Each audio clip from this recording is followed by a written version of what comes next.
Welcome my friends to another episode of Mangles McCartney. Yes folks, thank you so much for being here. I greatly appreciate it.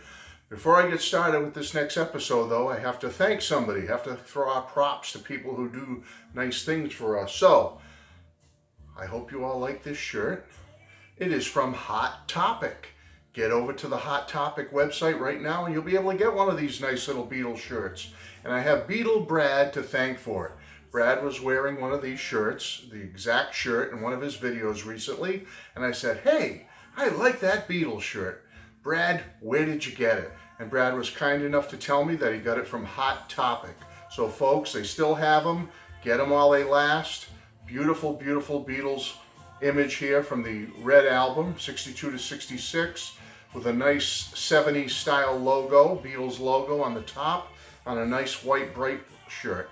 So folks, check it out. Hot Topic. And Brad, thank you again, my friend. I like to think that we influence each other. We wear different shirts, we do different things, and people ask about it and we help each other out. That's what it's all about, folks. So thank you, Brad. Okay, folks, for this edition of Mangles McCartney, we are going to tackle the next album in the Paul catalog. Give My Regards to Broad Street from 1984. His final album with his Columbia contract. I think it was a 5-album deal he had with Columbia, dating back to the Egg in 1979. And this was the final one under that deal. He would be moving on, or I should say moving back, to EMI Recordings with his next release. So let's recap a little bit on Mangles McCartney. What did we do last time? For those of you that missed it, go back to my Pipes of Peace video. And that was October 83, Pipes of Peace came out.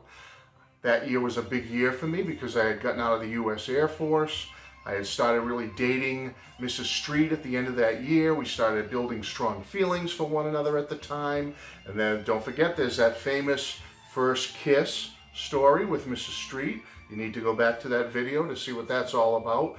And as we were coming into 1984, it was a special time for us because Mrs. Street and I got engaged early part of that year.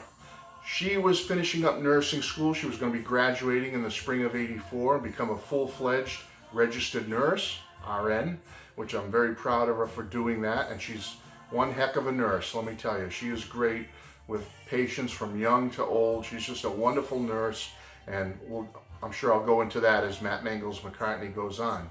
So I got out of the U.S. Air Force. I went into the reserves at this time. I had 2 years of reserves to do, which is, as you know, 1 weekend a month, 2 weeks in the summertime. I started going back to school to finish up my college degree. I was working at my uncle's woodworking shop, and so it was a special time for us, 1984. Being engaged was very special, but it was also a lot of work, folks. A lot of wedding plans, etc. It was a very busy time. But coming into the fall of that year, 1984, we got wind of a brand new Paul McCartney single called No More Lonely Nights. And sure enough, on September 24th, 1984, it was released, shot up to number 6 on the charts, and I still say to this day that that's a travesty. I know you say, Matt, number 6, top 10, how is that a travesty? Folks, No More Lonely Nights is one of Paul's best songs ever, in my humble opinion. It should have been number 1 with a bullet. It should have stayed at number 1 for several weeks. It's that great of a song. And how it stalled out at number 6, I don't know. Whatever was happening in music at the time. But I love that song. One of my favorite Paul songs of all time. And I'm so happy for Paul that he made top 10. But I still believe he should have gone higher in the charts. He deserved it. And let me tell you something else. The video for No More Lonely Nights is top notch. I love that video. Great, great video. One of my favorites, again, of Paul's videos of all time. I love it.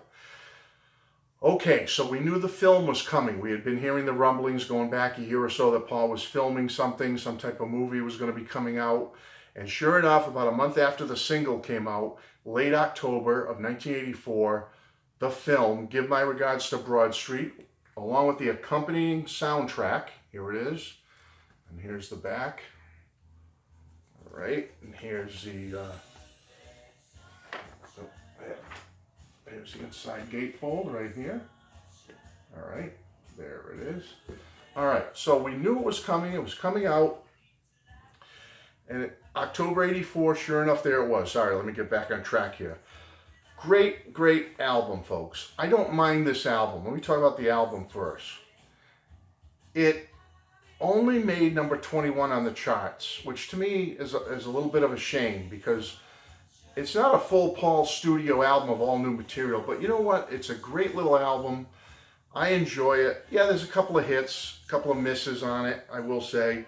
But for the most part, folks, as I look at this, they're not bad at all. It's just a great, great little album. The only thing that might be a little bit sketchy on the album here is the Silly Love Songs remake is a little sketchy for me. That's a little bit of a sketchy version of Silly Love Songs. But for the most part, I enjoy this album. I like the new stuff. I like the rockers, like Not Such a Bad Boy and No Values. Just there's some really great stuff on here. I love the medley he does with Ringo, with Wanderlust, Yesterday, and Here, There, and Everywhere. It's just a great, I like this album. I enjoy it for what it is. It's pleasurable, and it makes me happy. So that's all that matters, right? What do you think about this album? Now the film. Let's get to the film. As a Beatles and Paul McCartney fan, I like the film. I'll tell you why. If you look at it from the perspective of like Magical Mystery Tour, which was like a series of really great music videos intertwined with this weird kind of loose story, to put it mildly, then I would say that Paul's movie, Give My Regards to Broad Street, fits in that category.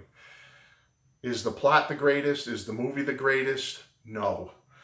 It's basically, the pleasure for me is basically the great music, the great visuals and imagery shown with the music, and it's intertwined with this very loose kind of cheesy story about losing the record tapes and having to get them back, and the acting's not the greatest. But if you look at it for what it is, like maybe like a giant music video, with a bunch of different songs, cool imagery, cool stuff happening, great music, and the story's kind of shaky. If you look at it that way, I don't think it's that bad of a movie. If you want to look at it from a cinematic perspective on what, a Hollywood type, plot and story and all that kind of stuff, then yeah, you could say it's a lousy movie. It stinks. It's an F. It's a D. Terrible. Don't ever want to watch it again. I don't feel that way about it. I feel if you watch it just for the fun of the music and the imagery, it's an okay movie. Okay, it's fun to watch for that purpose. All right, that's all I'll really say about that. But I will tell you one weird kind of story about the movie is, typical me being a Beatles nut and poor Mrs. Street dragging around. Now, here we are engaged, the movie comes out, and of course I want to see it. I hadn't seen it to that point, so I didn't know what it was all about. I just knew I had to see it, desperate to see it. So I say to Mrs. Street, all right, Paul's movies come out. What did Paul movies come out back then? Fridays, like they do now, I think. Okay, the new Paul movies coming. We saw the ads in the paper at the local cinema. Okay, this Friday opening, Paul McCartney, Give My Regards to Broad Street with Times at the theater. And I said, we got to get there. We got to go. Oh, I really want to see this movie. And I swore to her that it was going to be packed. I said, hun, this is going to be massive. I mean, it's Paul McCartney, from the Beatles, and his first ever movie and music, and it's going to be mobbed. It's just going to be lines around the block and down the street, and they're going to sell out all the showings, and we won't get tickets if we don't get there early. We got to get there early. Okay, she said. All right, we'll get there early. We'll get to the theater early. All right. So luckily, the theater we went to see it in was in a mall. So we got there very early. We walked around the mall a little bit. And I went down to the ticket office and I bought the tickets like 2 hours early or something like that. So I got our tickets. But I said I wanted to get a good seat. So we went around the shops a little bit in the mall. But then I said, but we got to get back there. We can't wait till like 5 minutes before the movie to come walking in. How could we do that? We'll end up in a lousy seat in the back or something. So I said, we got to get there early. So I think like a half hour or 45 minutes before the movie started, we made our way back to the theater. And as we're walking in to the lobby, we got like a couple of sodas, and this is like a multiplex, so there's other people around and things. I said, all right, I'll get the sodas or the water and the popcorn or whatever. And she said, okay, I'm going to head to the ladies' room. And so then here's her story to me, is that the last image she saw of me was carrying the stuff, excitedly walking into the theater to see Give My Regards to Broad Street, and she went to the ladies' room. She says she came out of the ladies' room and walked down the hall. You made a left or a right, depending what theater you're going into, and she went down to the Give My Regards to Broad Street theater. She says she walked in, it's quiet when you're going up the little rampway to get into the theater. It's dark and there's some light music playing and soft lighting. And she says she walked up, and as she made the turn, coming into the theater, all she could see was the back of my head sitting there and no one else in the theater. I'm sitting right in the prime position, middle of the theater, middle of the row, and all she saw was my little back of my head, sitting there like a little kid waiting in anticipation. But the funny part was there was no one else there. It was just me. Okay, I won't say it was that bad. Other people did trickle in eventually, and by the time the movie started, about a half hour later or so, it was maybe, I don't know, there was a smattering of people in the theater, I'll put it that way. We weren't alone, okay? Like she likes to joke that I was the only one in the theater.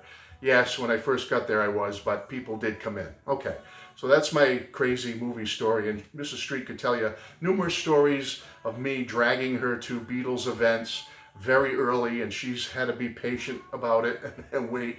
So that's my movie story. So although the movie was a bit of a letdown for the general public, for me, as I say, I enjoyed it for what it was, okay? And I was enjoying this album well into 1985. I eventually got the cassette to play in my car, and so I was really enjoying it, going to work, going to school, finishing up my schooling and whatnot. George Martin was part of this. He produced, Ringo's involved, Eric Stewart, Steve Lukather was involved. Dave Edmunds, Chris Spedding, Linda, Dave Gilmore played that killer solo on No More Lonely Nights. John Paul Jones is on some of this stuff. Jeff Porcaro. Oh my goodness, just a great smattering of people working with Paul on this album. I think it's an outstanding, fun compilation album, if you want to look at it that way. Really, really enjoyed it. It brings back a lot of memories of my engagement to Mrs. Street leading up to our wedding, which was going to be May of 1985.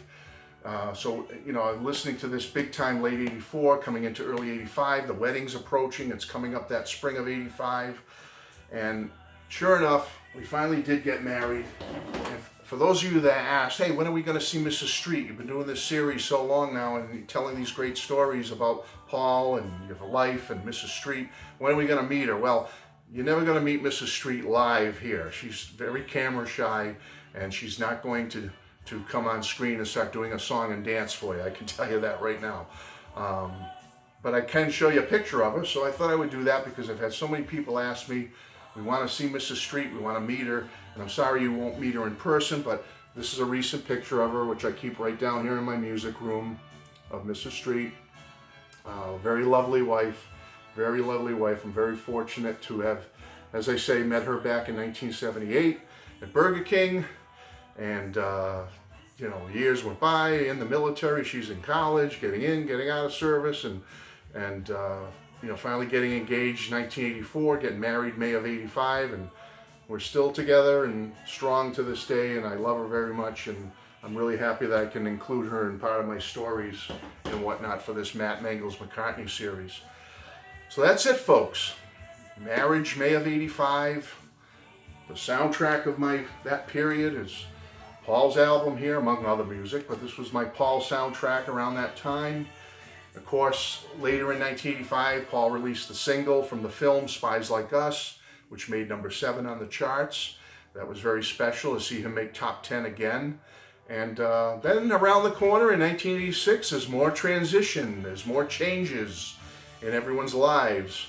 Me and Mrs. Street moved into a little apartment after we got married, second floor apartment. And but there's going to be big changes in 1986. and big changes for Paul and some new music coming from Paul. And that will be on the next edition of Matt Mangles McCartney. So I hope you'll join me. Thanks for being here. Bless you all. Bye-bye.